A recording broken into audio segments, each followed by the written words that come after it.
La fiesta clandestina, sin ningún tipo de medida de bioseguridad también. Y en el sur de Guayaquil, otras piscinas fueron retiradas de la vía pública.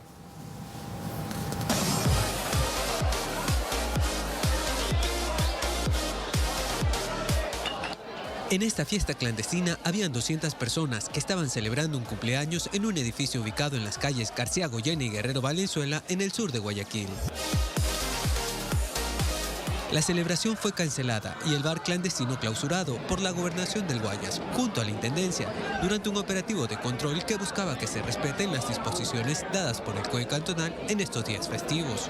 Se iba a la clausura del establecimiento, ya que a pesar de estar dentro de un domicilio, tenía una entrada exclusiva y aislada de la parte donde estaban viendo las personas. Entonces, esto está catalogado como un bar clandestino. Los asistentes, en su gran mayoría, eran de nacionalidad venezolana. Desarrollando una fiesta, la misma que está infringiendo el distanciamiento y las disposiciones del COE nacional.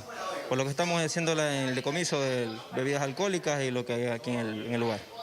Mientras, hasta el sur de Guayaquil llegó personal del Departamento de Justicia y Vigilancia del municipio de la ciudad, junto con la Policía Nacional, agentes de la ATM, metropolitanos y equipo del área de aseo urbano, para realizar el retiro de piscinas en la vía pública, como parte de las resoluciones dispuestas por el COE cantonal para este feriado de carnaval. Realizando lo que es el retiro de piscinas en la vía pública, asimismo el control de libadores, esto con el fin de prevenir y evitar los contagios que están aumentando del COVID-19. Las sanciones contemplan hasta un salario básico unificado a las personas que incurran en la colocación de este tipo de diversiones. Algunas personas manifestaban desconocer esta disposición, mientras que otras aplaudían estos operativos. Por eso venía a preguntar, porque yo tengo mi piscina, pero yo tengo encerrado adentro, o sea, la vereda y tengo encerramiento. Entonces eso le vengo a preguntar si puedo o no. Está muy bien. Está excelente porque usted sabe que con esta pandemia y estando al aire libre eso, puede cualquier persona enfermarse. 25 unidades especiales y 150 personas estarán controlando que se respete las ordenanzas dadas por las autoridades, especialmente en sectores de Guayaquil como el Suburbio, Batallón, Los Guasmos y en las zonas urbanas del norte de la urbe. David Ruiz, TC Televisión. Y también en Loja, en el cantón Saraguro, hubo una fiesta que se promocionó a través de las redes sociales. Ahora hay mucha preocupación por las consecuencias que pueda tener este encuentro organizado por el Día de San Valentín. Ocurrió en la comunidad indígena de Tambopamba en plena pandemia de COVID-19. Miren esas imágenes. Impresionante e indignante.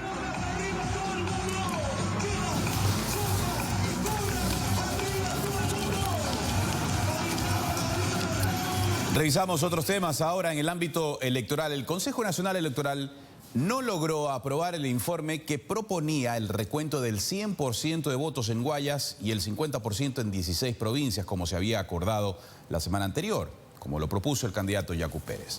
Fabiola Santana siguió la sesión y nos tiene las reacciones. Este pleno del Consejo Nacional Electoral lamentablemente no da respuesta al pedido ni aprueba ni niega el informe presentado por el área. El Consejo Nacional Electoral no alcanzó los votos suficientes para aprobar el informe jurídico que aceptaba parcialmente el pedido de Yacu Pérez, es decir, el recuento de 6 millones de votos, el 100% en el Guayas y el 50% en 16 provincias, estas últimas escogidas de manera aleatoria. El candidato por Pachacutic abandonó la sesión y dijo que este miércoles se pronunciaría. Hoy acaban de tomar una decisión que queda en el limbo, pero mañana a las 10 de la mañana daremos a conocer cuáles nuestras siguientes acciones jurídicas. El informe solo tuvo 2 votos favorables, el de la presidenta del organismo y el de la vocal Estela Acero. Por otra parte, el voto en contra del consejero José Cabrera y la abstención del vicepresidente Enrique Pita sostuvieron temas legales. Mi propuesta es que se siga el trámite del Código de la Democracia, es decir, terminar el escrutinio, proclamar resultados y que los sujetos políticos interpongan los recursos que tienen derecho. Se afectaría el cumplimiento de las fechas y actividades esenciales previstas en la Constitución de la República. Mientras tanto, el consejero Luis Verde Soto propuso que se retire el informe y abandonó la sesión sin votar. Ese informe como está concebido, es un aborto. Por otra parte, el Consejo Nacional Electoral aprobó ampliar por 4 días el proceso de escrutinios, esto a partir de este miércoles. La decisión fue tomada por demoras en el envío del material electoral de 3 circunscripciones en el exterior. Fabiola Santana, TC Televisión. Y justamente hay mucha preocupación en la ciudadanía por el anuncio de posibles movilizaciones en reclamo de lo que anuncia justamente el candidato Yacu Pérez de un supuesto fraude electoral. Alcibiades Onofre se encuentra en Tambillo, a la entrada del sur de Quito. Él nos proporciona detalles del ambiente a esta hora en la zona. Cuéntanos, Alcibiades. 6 minutos, Gisela, amigos televidentes. Efectivamente, acabamos de hablar con uno de los dirigentes indígenas de la provincia de Cotopaxi. Hasta el momento ha dicho que la movilización de ellos está pausada hasta el momento, luego de que en una reunión que van a tener con la comunidad a las 11 de la mañana, ellos van a acordar si se movilizan o no hoy mismo hacia la ciudad capital. Pero por el momento este es el panorama. Como podemos mostrarles a ustedes, hay un buen desenvolvimiento del tráfico vehicular. No hay novedades con respecto a la movilización indígena en este punto. Este es uno de los puntos de ingreso a la capital por la parte sur. Y justamente, como les reiteramos, el ECU 911 también nos ha manifestado que no ha habido ningún otro cierre vial a nivel del país en todas las provincias. Pero tenemos a un agente que está también haciendo un control, porque tienen ellos, obviamente, la directriz de que se deben ejecutar controles para prevenir algún tipo de interrupción vehicular en el caso de que se dé alguna marcha indígena. Coméntenos un poco de cómo están llevando a cabo este control. Muy buenos días. Sí, aquí estamos controlando lo que son en los diferentes puntos de aquí de responsabilidad de la PANASUR. Hasta el momento no ha habido ninguna anomalía de lo que hablan de las marchas. El control normal. Así mismo vamos a estar en el transcurso del día. Muchísimas gracias. Perfecto. Bueno, esas son las palabras de la gente de las fuerzas del orden que está aquí justamente también resguardando y haciendo el control, como le vamos a reiterar, de que no se registre ninguna novedad. Son 13 las provincias que van a cruzar estas marchas convocadas por la dirigencia de la Ecuarunari y la CONAICE. La marcha nominada por la transparencia en busca de la democracia ante la respuesta que ha dado el Consejo Nacional Electoral en las últimas horas. Este es el informe que les tenemos desde la Panamericana Sur, pero como vemos y reiteramos, hasta el momento no hay interrupción del tráfico vehicular en esta zona. Alcibiades, muchísimas gracias. Importante información a esta hora de la mañana. Bueno, y sobre este mismo tema, sobre la situación electoral, está con nosotros el analista político Jorge Ortiz en esta mañana. Jorge, siempre es un gusto conversar con usted. Muy buenos días. Sí, ¿me ayudan que no tengo el audio de Jorge, por favor? Buenos días, Jorge, ¿sí me escucha? Yo perfectamente. Ahí sí lo escucho bien. Gracias, Jorge. Gracias por acompañarnos. Jorge, nos fuimos de feriado con un acuerdo entre ambos candidatos, Yacu Pérez y Guillermo Lasso, para transparentar el proceso electoral. Y regresamos del feriado con un acuerdo que tambalea y un Consejo Nacional Electoral que no da respuestas claras. ¿Cómo afecta este panorama al proceso democrático? Muchísimo, muchísimo. Lo que más necesita el Ecuador en este momento es salir con un gobierno fuerte que tenga la disposición y la capacidad de resolver los graves problemas que tiene el país, problemas económicos, problemas sanitarios y problemas éticos. Y el momento que un Consejo Electoral de esta ineptitud maneja tan mal el proceso, lo distorsiona, lo complica, lo enreda, pues es muy difícil que salga un gobierno insospechado.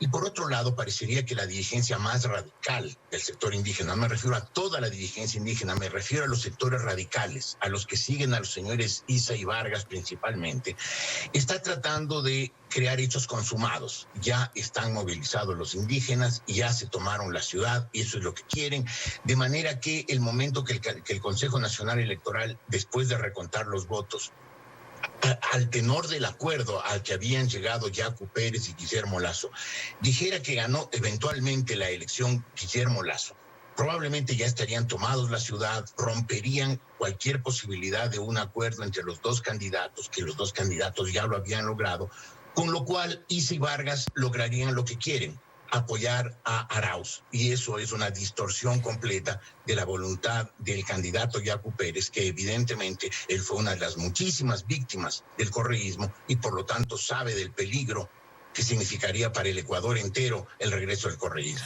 Ahora, Jorge, lo que acordaron los candidatos fue que se revise el 100% de las actas de la provincia del Guayas, el 50% de 6 provincias primero y luego 16 provincias más. ¿Cuáles son las razones que puede tener Guillermo Lasso para cambiar su acercamiento al reconteo de los votos desde su reunión con Pérez hasta la carta enviada al Consejo Nacional Electoral? ¿Cuál puede ser por qué cambiar de opinión, como dice Yacu Pérez? La conclusión a la que llego es que se comprendieron mal. No encuentro otro motivo. El uno entendió recontar los votos, el otro entendió recontar las actas. Y seguramente también Guillermo Lasso después se dio cuenta que ese proceso de recontar uno por uno 6 millones de votos iba a demorar mucho tiempo. Con todo lo cual, pues el candidato rival, es decir, en este caso Andrés Arauz, estaba siendo muy beneficiado por estar ya en campaña mientras los otros están en estos enredos jurídicos. En todo caso, si es que simplemente lo que hizo Guillermo Lasso fue un cambio de opinión, porque sí, porque de pronto no le gustó el acuerdo que había llegado, me parecería muy mal de su parte.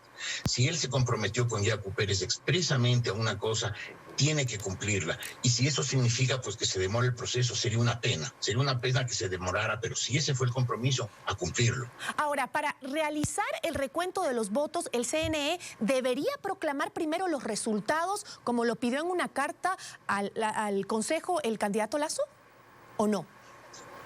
No lo sé, pues oigo diferentes versiones. El consejero Pita tiene una versión, Luis Verde Soto tiene otra versión, que creo yo que son las dos personas más creíbles, más confiables, más, no sé, de mejor nivel de ese Consejo Nacional Electoral. Me parece complicado, creo que este momento debería intervenir las estructuras jurídicas del Consejo Nacional Electoral y decidir, pero decidir rápido y tomar la decisión pronta, porque toda esta incertidumbre afecta mucho al país y afectará a la credibilidad y el poder de quien sea elegido finalmente presidente. Jorge, para tener más clara la situación, según Enrique Pita, vicepresidente del Consejo Nacional Electoral, el lunes que pasó, el lunes 15 de febrero, se iniciaba este recuento de los votos que se había acordado con los candidatos, pero se suspendió de última hora. ¿Qué lectura podemos tener los ecuatorianos a este accionar del principal órgano electoral del país? Pues me parece inconcebible lo que está pasando, Gisela. Es difícil entender qué ocurre. Es un consejo de 5 personas. 5 personas que deberían estar empeñadas con de verdadera dedicación a lograr entendimiento entre ellas. No son muchas. No es un gentío como para que sea difícil lograr una unanimidad o al menos una mayoría confiable y tomar decisiones prontas. Yo creo que desde hace mucho tiempo, un año y medio, ya desconfiábamos de este Consejo Electoral. La señora Tamaín debió haber dado un paso al costado, porque era evidente que el país, con razón o sin ella, no confiaba en la señora Tamaín, por lo tanto debió haberse dado un paso al costado. Otras 2 personas, especialmente la señora Cero, representante del correísmo, que no está haciendo de juez electoral, sino de agente político de Andrés Arauz, también debió haberse separado. Este momento, pues llegamos porque no hicimos nada, porque no se podía hacer nada.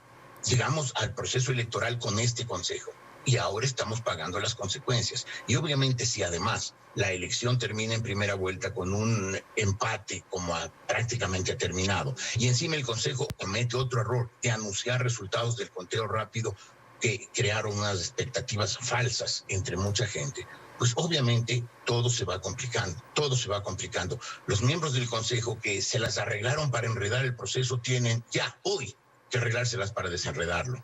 Ahora, Jorge, el problema no es solo internamente en el país. La misión de observadores electorales de la OEA manifestó mucha preocupación sobre la falta de definición respecto al proceso electoral. Hizo un llamado al CNE para que proporcione información puntual acerca del estado del proceso y resuelva el informe sobre los pasos a seguir en los próximos días luego de este acuerdo. ¿Cómo afecta esto que está pasando en el país con el tema electoral en el ámbito internacional? Es que Es inconcebible que 10 días después de las elecciones, cuando ya deberíamos tener absoluta claridad de los resultados, cuando ya los dos candidatos finalistas, quienes fueren, deberían estar preparando su campaña electoral, tal vez incluso iniciándola, que todavía no sepamos esto. No sepamos quiénes van a ser los finalistas, sepamos además que ya hay un sector indígena movilizado además ni siquiera en apoyo de su candidato, porque es evidente que Issa y Vargas no apoyan a Yacu Pérez.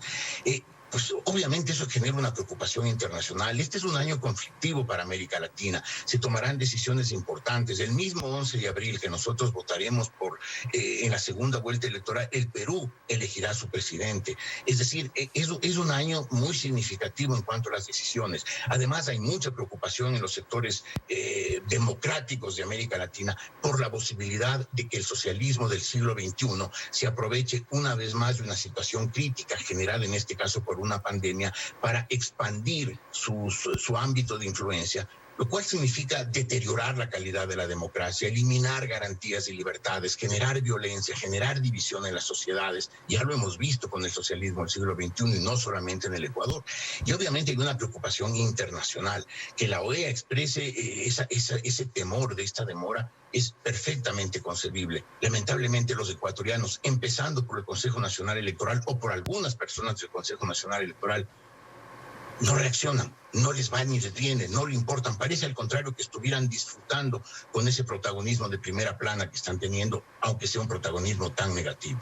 Pero Jorge, lo que hay que, creo que también dejar claro, y para terminar, es que el Consejo Nacional tiene una gran responsabilidad, porque por más que dos candidatos se pongan de acuerdo, la ley establece límites en lo que se puede y no se puede hacer en una elección y cómo se pueden revisar los votos. Y lo sabe perfectamente cada uno de los consejeros, y si no lo sabe, no debería estar ahí. Exactamente, no deberían estar ahí. Lo que pasa es que ese consejo debió el mismo día en que el señor Pérez y el señor Lasso se pusieron de acuerdo en un procedimiento para el reconteo de votos, decirles esto se puede, esto no se puede. Con lo que se puede, procedemos ya, y procedemos con rectitud, con decencia, con claridad. Lamentablemente no lo han hecho. Y el país sigue en una confusión que es muy complicada. Un proceso electoral debería ser tal vez el proceso más claro, más limpio, más inobjetable, de manera que quien sea elegido presidente sea elegido sabiendo que ha ganado la elección. En este momento nos van a quedar sospechas además, porque durante los años anteriores, todos los años anteriores, prácticamente 15, hubo sospechas de malos manejos a favor del correísmo en los consejos electorales. Hubo elecciones muy sospechosas, hubo procesos electorales que no fueron claros, que no fueron transparentes, en que hubo sin duda presión política del gobierno correísta para distorsionar, para no permitir que los candidatos rivales se expresaran con absoluta seguridad, con claridad, sin problemas. Y una vez más llegamos a esto, pues el problema es que se está deteriorando la calidad de los procesos electorales, y al deteriorarse eso, se deteriora la democracia y la credibilidad de la gente en la democracia, lo cual es trágico para una sociedad. Jorge, se nos vienen días duros. Muchísimas gracias como siempre. Es un gusto conversar con usted. Para mí el gusto, Gisela. Gracias. Una buena mañana. Vamos a hacer una pausa en la información. Quédese con nosotros que enseguida volvemos con más.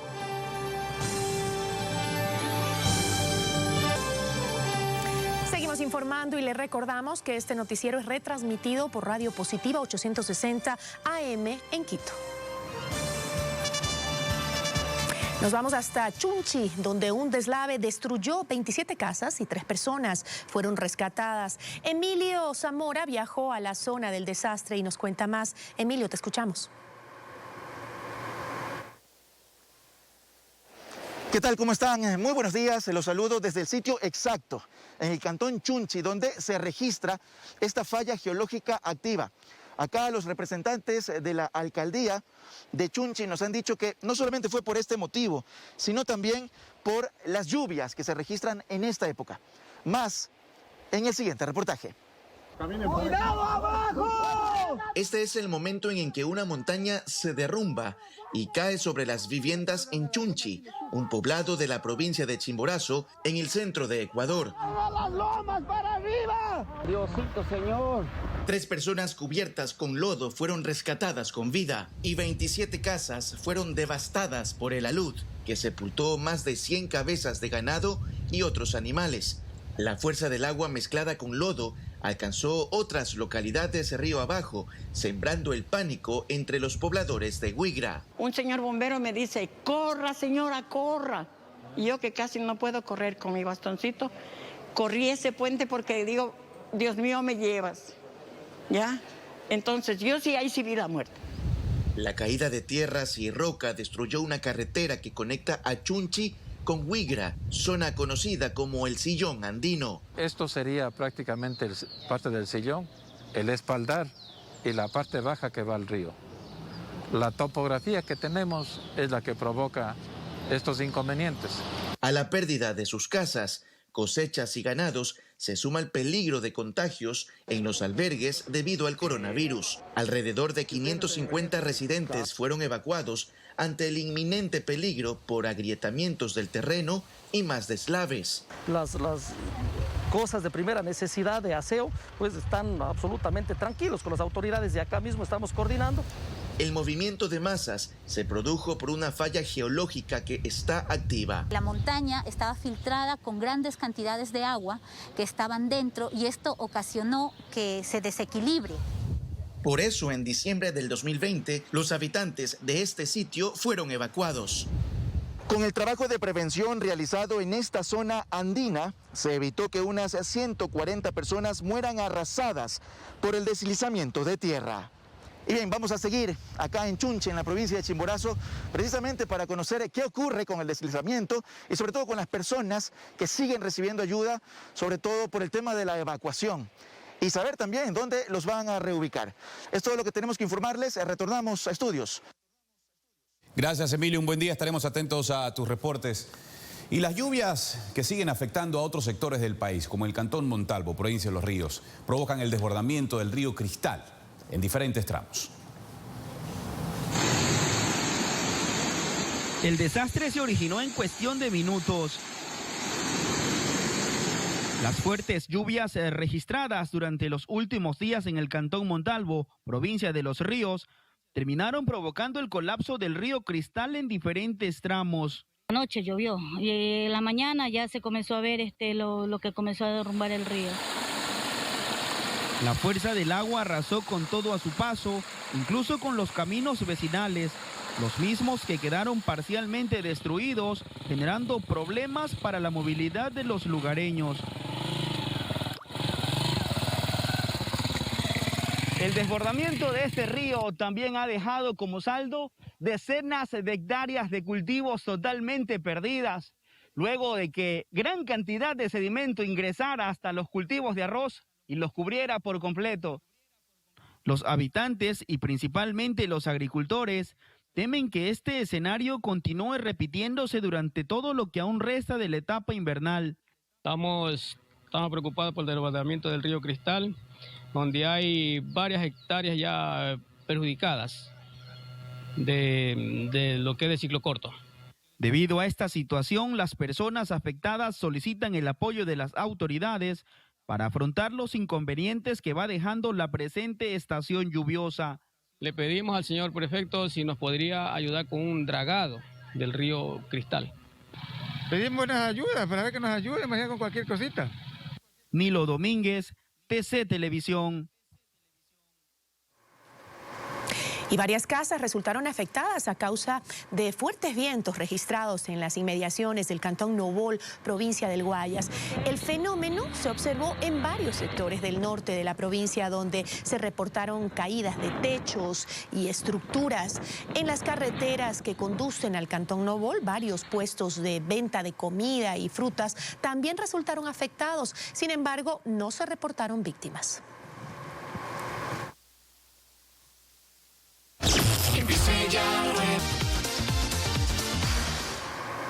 Gracias, Vito, por la información deportiva. 7 de la mañana con 47 minutos y hay preocupación por el anuncio de movilizaciones por parte del movimiento indígena. Sin embargo, se reporta que hay tranquilidad en todos los ingresos a la ciudad. Para comprobarlo, estamos con Gustavo Merino, que se trasladó hasta el EQ 911 en el oriente de la capital.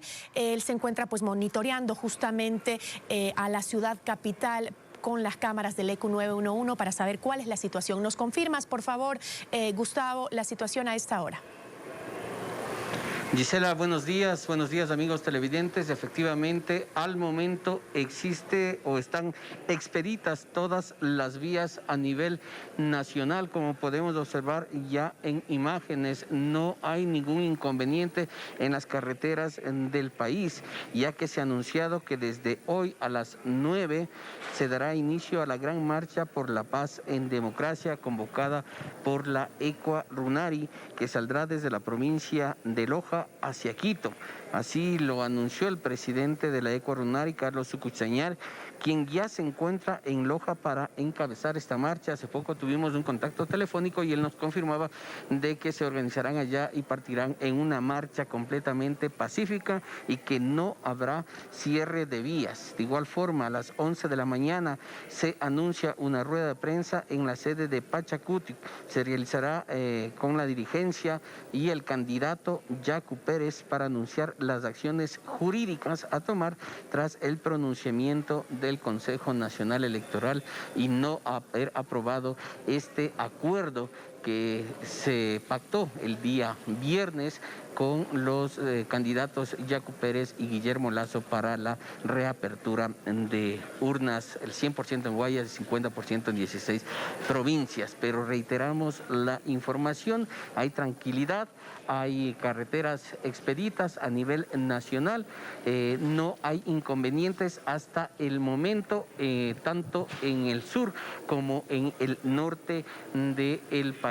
Así que tranquilidad para la ciudadanía que se debe movilizar en las diferentes provincias del país.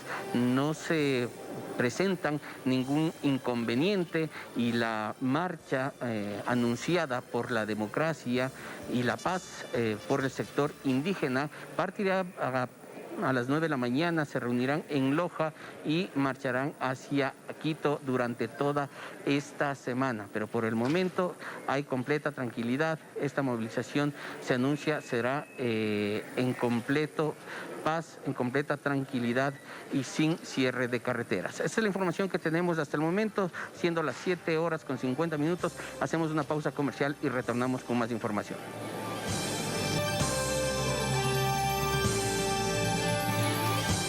7:55 a.m. Vamos a seguir revisando la situación electoral que vive el país. Nos acompaña el día de hoy Esteban Ron, él es analista político. Siempre es un gusto que nos acompañe. Gracias por estar con nosotros. Muchas gracias por la invitación a ustedes, Gisela. Un excelente día para todos quienes nos ven y nos escuchan.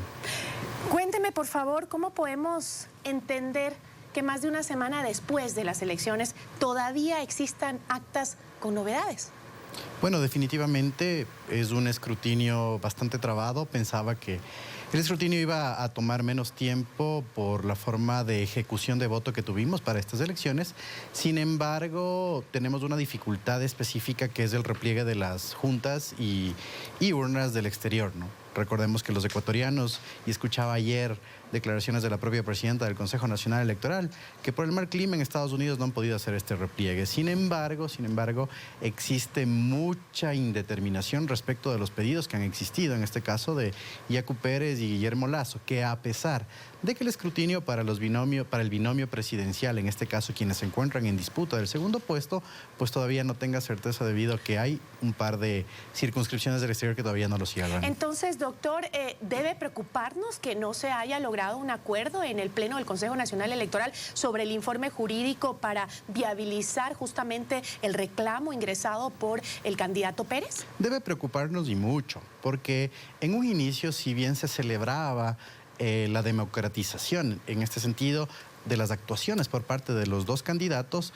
este acuerdo no tenía un asidero legal y se hicieron las respectivas advertencias de que por más acuerdo que exista teníamos que respetar lo que dice la norma. Nosotros en el Ecuador tenemos un sistema de voto obligatorio que hace que ciertas determinaciones sean, y el principio de legalidad sea, que tengamos que tenerlo muy, muy presente.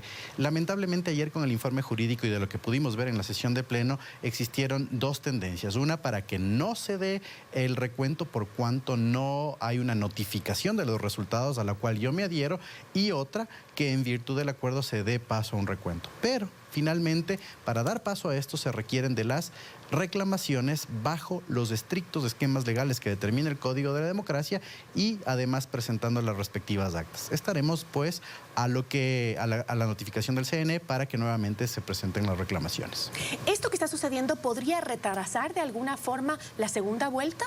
La segunda vuelta es inamovible. Recordemos que la segunda vuelta ya está convocada. Se convoca en la propia primera vuelta, de hecho. Y lo que sí preocupa es que existen actos intermedios que pueden verse retrasados, como por ejemplo la campaña electoral, que es uno de los temas fundamentales que tiene un balotaje, además de la asignación del Fondo de Promoción Electoral, que es aquel fondo de financiamiento público para la campaña. Eso es muy preocupante. Ya no existen otros actos intermedios. Sin embargo, que una persona se vea afectada en el inicio y ejercicio de su campaña es muy grave para sus intereses. Estas novedades en las actas responden a una falla en los procesos normales del conteo de votos. ¿Es factible el reconteo de votos que se estipula en el acuerdo entre Pérez y Lasso? Son muchas las preocupaciones que tenemos en este aspecto. Partamos de un tema, Gisela. La democracia no se negocia. La democracia implica derecho y el derecho implica normas claras y ciertas. En este sentido, el recuento de votos tiene que someterse a lo que se establece claramente. Esto es un cotejamiento entre actas y actas que presenten inconsistencias. Si es que estas llegan a tener un nivel provincial, que así sea y que se abran las urnas respectivas. Pero un recuento provincial o nacional no existe como figura en el derecho electoral.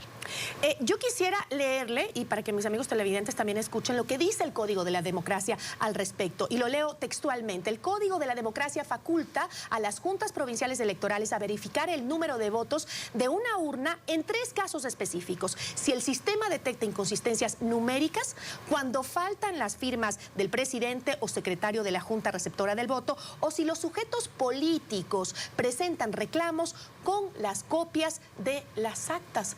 Si esto es lo que tienen que saber cada uno de los consejeros. Si no lo sabían, es que me es inaudito creer que no lo sabían. Es decir, ¿por qué no dijeron simplemente, señores, esta es la ley y a esto nos acatamos?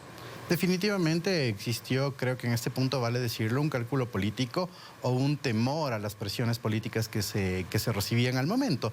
Utilizaron un subterfugio jurídico, un subterfugio semántico del artículo 141. Es muy acertado el artículo que usted lee, Gisela, el 138, pero el 141 dice que el CNE puede ordenar las verificaciones que crean del caso en la Audiencia Nacional de Escrutinios, pero las puede ordenar siempre y cuando los resultados hayan sido notificados, acto que todavía no sucede y que nos tiene en esta incertidumbre.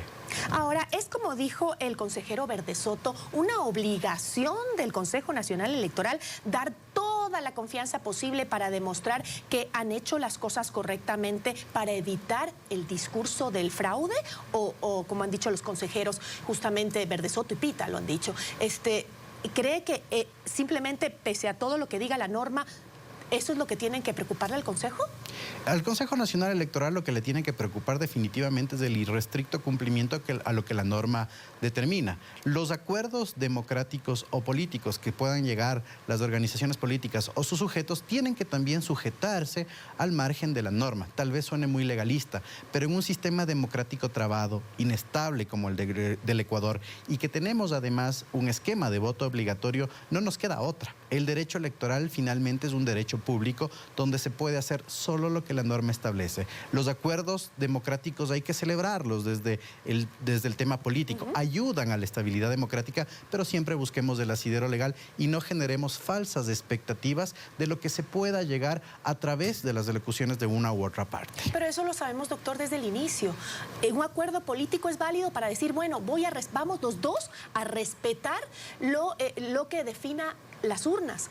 Pueden acordar eso, es un acuerdo político, pero la ley es la ley y hay que respetarla desde el inicio. Y los consejeros parece que desde el inicio simplemente se estaban haciendo los locos del tema. O crearon falsas expectativas, porque desde que se presentó la primera reclamación de Yacu Pérez, se dio, por así decirlo, una aceptación por parte de la presidenta señalando que se van a aperturar estas urnas.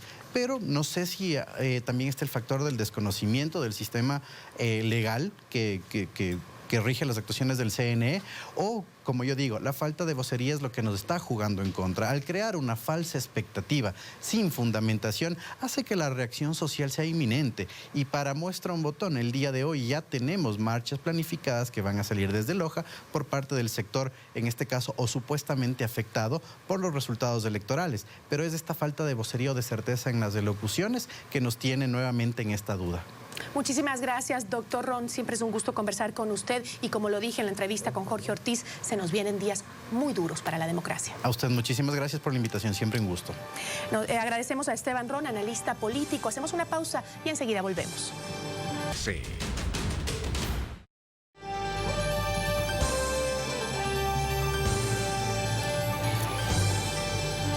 Seguimos con más noticias esta mañana. Vamos hasta el sector de Cayambe, en el norte de Quito. Ahí está Juan Pablo Ruiz para contarnos sobre las anunciadas movilizaciones y el ambiente en ese sector de la capital. Cuéntanos, Juan Pablo, buen día. Amigos televidentes, en efecto, ¿cómo están? 8 de la mañana con 8 minutos. El tránsito vehicular es normal a esta hora pese al anuncio que han hecho autoridades y representantes de organizaciones indígenas.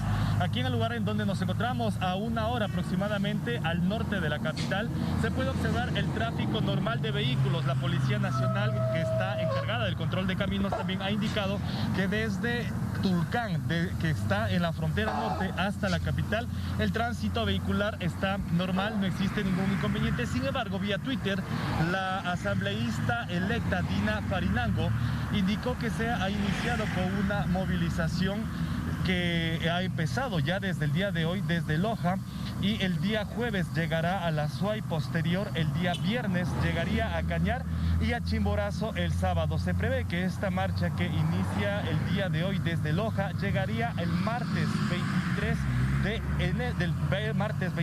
de febrero a la capital. Sin embargo, los representantes de organizaciones indígenas de la provincia de Imbabura han indicado que están a la expectativa de las declaraciones que dará en unas horas el candidato a la presidencia, Yacu Pérez. Es lo que podemos... Seguimos informando y vamos a revisar cuál es la situación sanitaria frente a la pandemia de COVID-19 en el país, y a esta hora conocemos cuál es específicamente la situación en el Hospital Bicentenario de Guayaquil con Stalin Vaquerizo. Stalin, ¿cómo estás? Buenos días. ¿Cuáles son las novedades?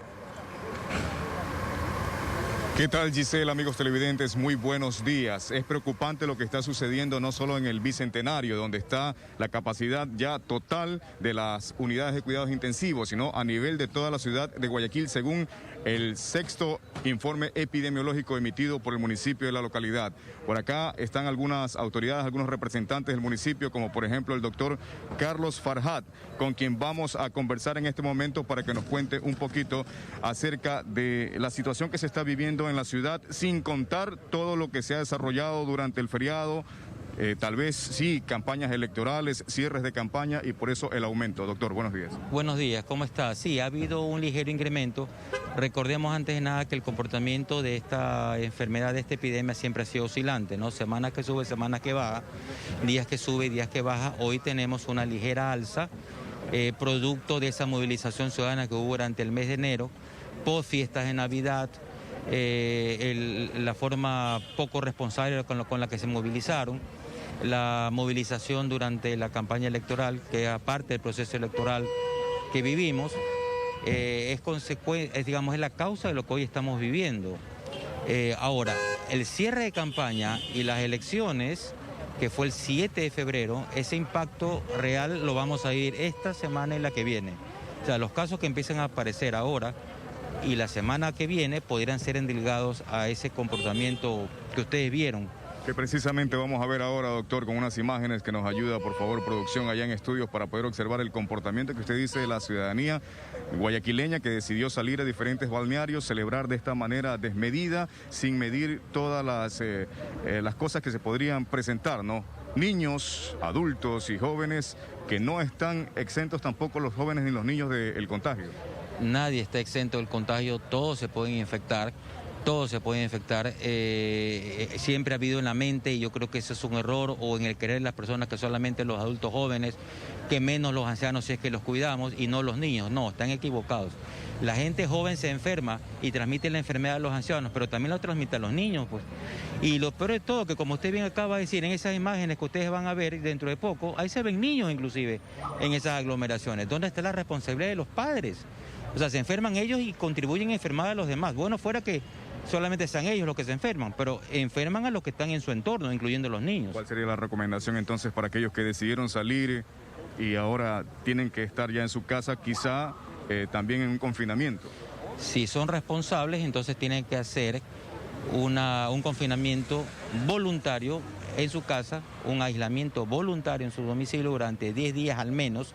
Si no presentan síntomas, pues están libres de la enfermedad, pero si los presentan tienen que hacerse ver. Si ellos se quedan en su casa por el hecho de haberse expuesto a la transmisión del virus en esta fiesta, entonces detenerlo, no van a infectar a nadie en las calles, no lo van a transmitir y van a ayudarnos a cortar la transmisión. Pero depende de la responsabilidad de la persona. Y yo le pregunto, ¿cuántas de esas personas que disfrutaron irresponsablemente estos carnavales van a hacer esto en su casa? Perfecto. Doctor, ¿me permite un segundo para poder escuchar a Mauricio Ayora en estudios que tiene una pregunta? Dígame, Mauricio. Sí, por favor, doctor. El COE informó en estos días su preocupación, hasta su indignación, mi querido doctor, y que posiblemente la factura de este carnaval, por culpa de esta tracalada de fachosos, pusilánimes, desvergonzados, irresponsables, es posiblemente la veamos la factura entre 2 a 3 semanas, porque una tracalada de noveleros y filáticos se les ocurrió amontonarse, armar algarabía, relajillos en medias calles, en lugares allí donde habían centenares de personas, sin mascarilla, sin guardar distanciamiento. ¿Usted cree que sí podría darse un repunte de 2 a 3 semanas a partir de estos días de feriado? Totalmente, es lo que esperamos. Lo raro sería que no se dé. Se va a dar, lamentablemente se va a dar por lo que usted acaba de describir, por esa conducta inaceptable que adoptaron las personas que festejaron un carnaval de una manera totalmente irresponsable e inadecuada. Doctor, la capacidad hospitalaria para recordarles a los televidentes y a la ciudadanía en general. Está ocupado. Las UCI para COVID de los hospitales del Estado está entre el 95 y 100%, las UCI del IES, de los hospitales del Instituto Ecuatoriano de Seguridad Social están en el 100%, la UCI COVID para pacientes de COVID del Hospital Luis Bernays está en el 100% y las clínicas privadas están por encima del 97%.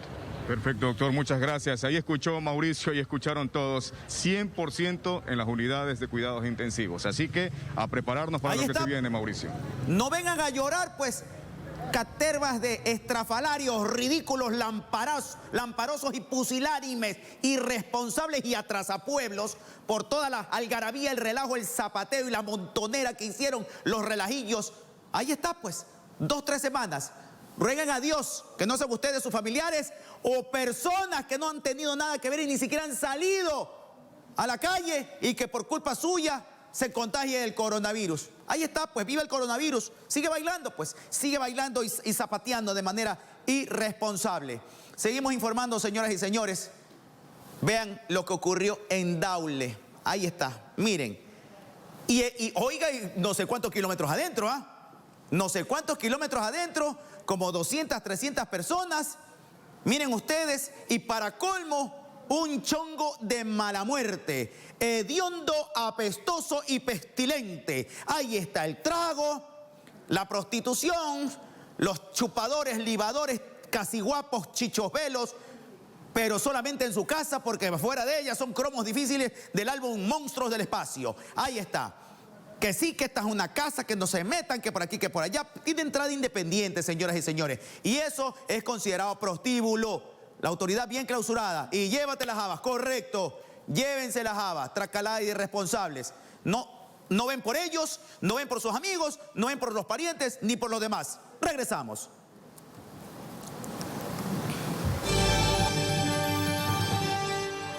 Seguimos informando, 8 de la mañana con 28 minutos. Gabriel Martínez, ministro de Transporte y Obras Públicas, recorrió el aeropuerto de Manta para constatar su operatividad. La presencia del ministro de Obras Públicas y el gobernador de Manabí se realizó un recorrido por las instalaciones de la nueva Terminal Nacional de Pasajeros del Aeropuerto Internacional Eloy Alfaro de Manta, el que abrió sus puertas el 12 de febrero del 2021. La obra, que ya tiene una inversión de más de 26 millones de dólares, fue entregada por el presidente Lenín Moreno y el ministro Gabriel Martínez. Esta es una obra que tiene un avance sobre el 80% en la parte civil.